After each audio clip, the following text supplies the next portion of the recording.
Muna na ang flood control sa Pagsangaan River. So nasugda na gyud nilang trabaho diri dapit sa among lugar.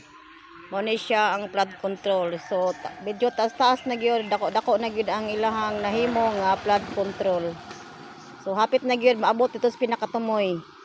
So na gyud diri dapit nga side. So dako-dako na gyud ang ilang na trabaho. So dili na magtikadako ang Pagsangaan, safety na, dili na kayo magsikapagas. So nahimuan na nila diri og flood control. Mo ni siya diri sa among barangay. O tanawan ninyo guys. So nagsige pagtrabaho karon diri sa among barangay ang flood control. O dira.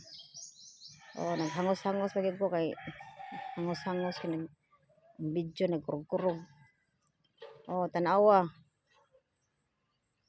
O sige pagtrabaho. So salamat na lang kay dako-dako na gyud ang ilahang nahimo. Dako na gyud in town. So may unta di na ni mo pagas ang Pagsangaan, di na magtikadako ang Pagsangaan diri sa among barangay. Pero moawas pag gyud gyapon ang Pagsangaan, pero at least mag-control na gyud nila nga dili na magsikapagas. Di mag-expect nga di moawas ang Pagsangaan ug mulawom gyud ug magbagyo-bagyo. Moawas gud gihapon pero at least na control na nila, di na kay magtikadako, ang di na magsikapagas. So salamat na lang kay nasugdan nagtrabaho niya, dako-dako na pud ang ilahang na trabaho.